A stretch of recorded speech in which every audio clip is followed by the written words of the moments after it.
Hello guys, मैं BP Singh विद्या coaching के इस यूट्यूब चैनल पर आपका स्वागत करता हूं। हम लोगों ने लास्ट वीडियो में देखा था कि ऐसे सेंटेंसेस जो मॉडल ऑक्सिलरीज वाले हों, अर्थात ऐसे सेंटेंसेस जिसमें मॉडल ऑक्सिलरीज आएँ, उनको एक्टिव वॉइस से पैसिव वॉइस में कैसे चेंज करें। हम लोगों ने टेंस और मॉडल ऑक्सिलरीज को देख लिया। अब हमारा जो तीसरा पॉइंट है वो है इन्फिनिटिव। अगर किसी सेंटेंस में इन्फिनिटिव आती है तो कैसे उसको हम एक्टिव वॉइस से पैसिव वॉइस करेंगे, चेंज करेंगे एक्टिव वॉइस से पैसिव वॉइस। इन्फिनिटिव की बात करें तो अगर एक्टिव की बात करें तो देखिए सेंटेंस हमारा इस तरह से हो जाएगा। अगर subject is, am, are, was, were,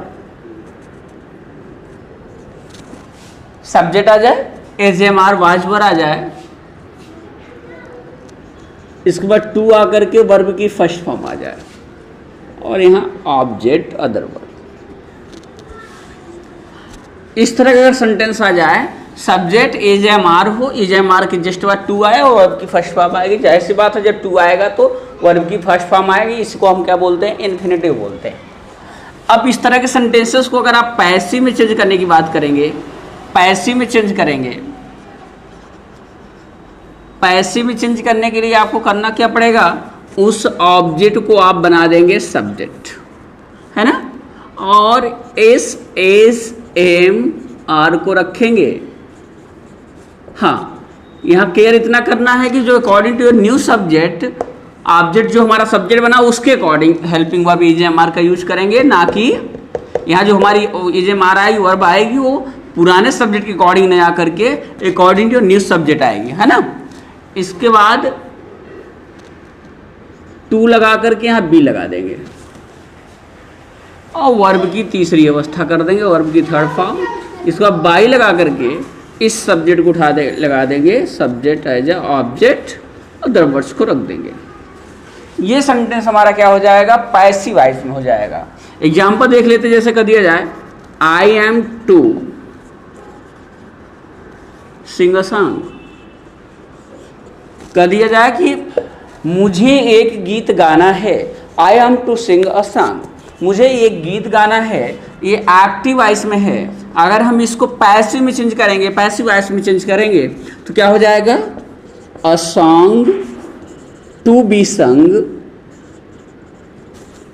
by me, है ना, a song to be sung by me. इसी तरीके से कर दिया जाए, you were to write a letter, you were to write a letter, तुम्हें एक पत्र लिखना था, तुम्हें एक पत्र लिखना था। एक्टिव वॉइस में है। पैसिव में करेंगे तो तुम्हारे द्वारा एक पत्र लिखा जाना था, तो क्या हो जाएगा? अ लेटर वाज हो जाएगा, was to be written by, you का ऑब्जेक्टिव केस यू ही होता है, यू रख देंगे।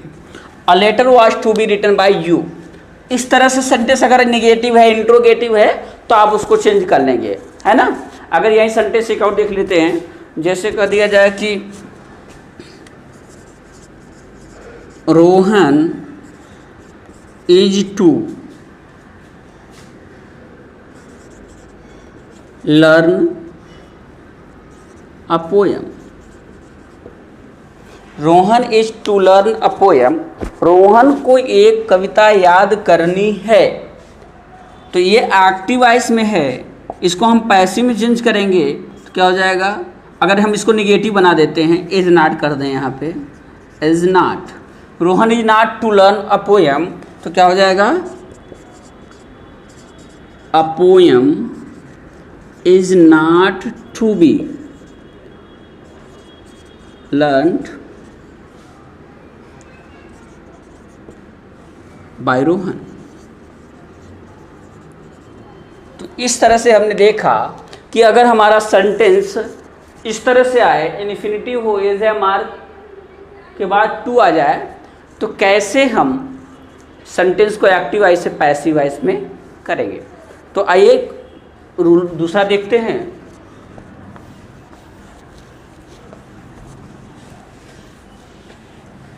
अगर यही बात करें हम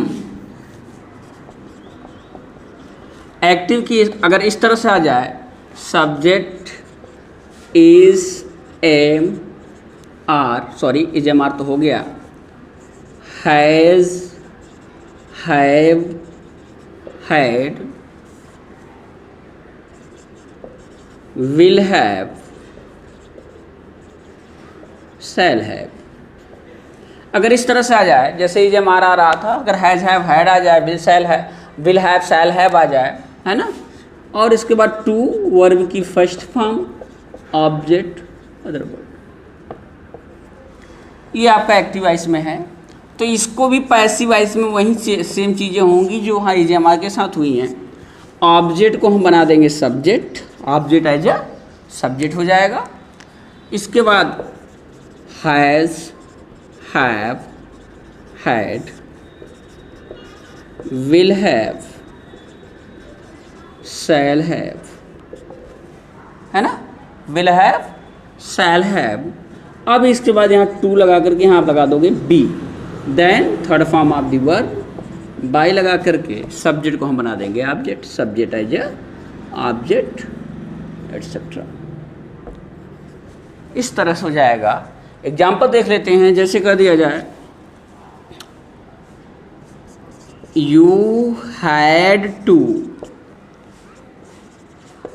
cook food, you had to cook food, आपको भोजन पकाना पड़ता था। ऑब्लिगेशन की बात हो रही, बाध्यता की बात हो रही, you had to cook food, आपको भोजन, तुमको भोजन पकाना पड़ता था। अब इसको अगर पैसिव वॉइस में चेंज करेंगे तो एक्टिव वॉइस में है, इसको अगर हम पैसिव में चेंज करेंगे तो क्या हो जाएगा, food had to be cooked by you, food had to be cooked by you. और एग्जाम्पल देखेंगे, जैसे कह दिया जाए कि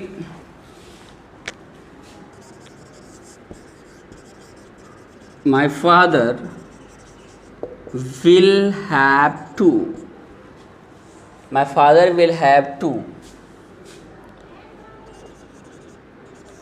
बाई ए कार, मेरे पिताजी को एक कार खरीदनी होगी या खरीदनी पड़ेगी।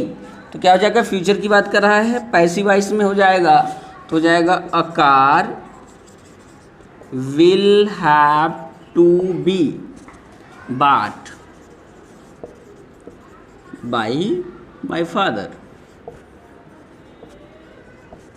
तो इस तरह से हमने देखा कि कैसे एज एम आर के बाद टू आ जाए, हैज हैव हैड आ जाए, टू आ जाए, तो कैसे उसको हम एक्टिव वॉइस से पैसिव वॉइस में चेंज करेंगे। आइए अगले सेंटेंस को देखते हैं, अगले रूल को देखते हैं। ये हो गया आपका, अगला रूल देखते हैं।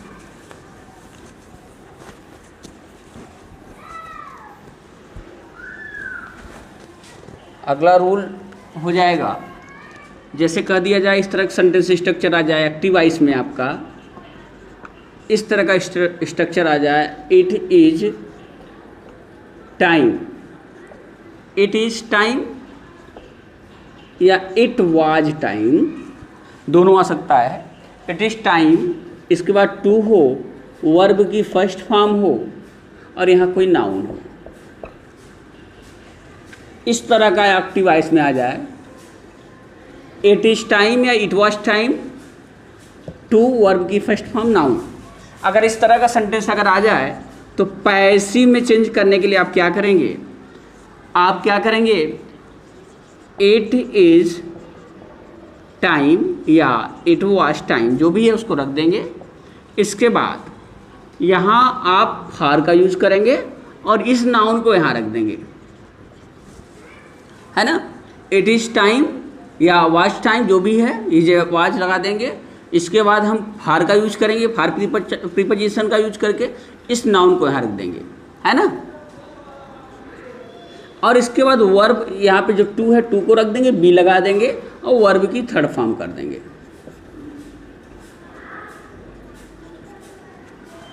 इस तरह से हमारा ये सेंटेंस किस में हो जाएगा, पैसिव वॉइस में। ये स्ट्रक्चर हमारा हो गया पैसिव वॉइस में। करेंगे क्या, इसको जो का त्यों रखेंगे, यहाँ पे हम फार लगाएंगे और नाउन को रख देंगे, इसके बाद टू बी लगा करके वर्ब की थर्ड फॉर्म कर देंगे। ये नाउन पहले आ जाएगा, फार प्रीपोजिशन के जस्ट बाद इस नाउन को रखेंगे और इसके बाद हम टू के बाद बी लगा कर वर्ब की थर्ड फॉर्म लगा देंगे। एग्जाम्पल देखते हैं, जैसे कह दिया जाए it is time to read books, it is time to read books. अब देखिए यहाँ पे इट इज़ टाइम है, सेम स्ट्रक्चर, टू लगा है, वर्ब है पढ़ना रीड, और नाउन बुक्स किताबें नाउन है।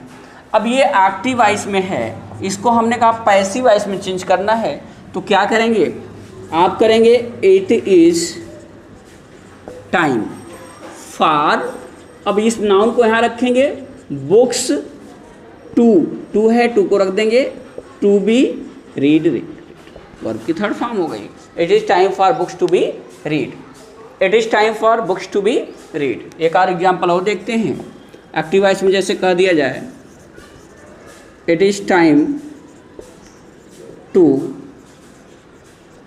Open the door, it is time to open the door, it is time to open the door. अब इसको हम पैसिव वॉइस में करेंगे तो हो जाएगा it is time for the door, क्या हो जाएगा, टू बी ओपन। तो इस तरह से अगर सेंटेंस आएगा, इट इज़ टाइम से स्टार्ट हो, it is time to infinitive आ जाए, तो कैसे आप एक्टिव वॉइस से पैसिव वॉइस में करेंगे। ये रहा हमारा आज का टॉपिक, जिसमें हम लोगों ने इन्फिनिटिव को देखा। अगर सेंटेंस में इन्फिनिटिव है तो कैसे एक्टिव वॉइस से उसको पैसिव वॉइस में चेंज करेंगे। अगले वीडियो में हम लोग लेट वाले सेंटेंसेस को देखेंगे। अगर सेंटेंस लेट से स्टार्ट हो रहा है, सेंटेंस में लेट आ रहा है, तो कैसे उसको एक्टिव वॉइस से पैसिव वॉइस में चेंज करेंगे। आप लोग इन जितने भी रूल आज हमने 2 या 3 रूल बताए हैं, उसको आप लोग अपने से प्रैक्टिस करने का प्रयास करिएगा। आज के लिए बस इतना ही। आप लोगों से एक बार फिर से रिक्वेस्ट है कि अगर आपने चैनल को सब्सक्राइब नहीं किया है या चैनल पर आप नए हैं तो चैनल को सब्सक्राइब कर लें, जिससे आने वाले वीडियो आपको बड़ी आसानी से प्राप्त होते रहें। Thanks for watching me.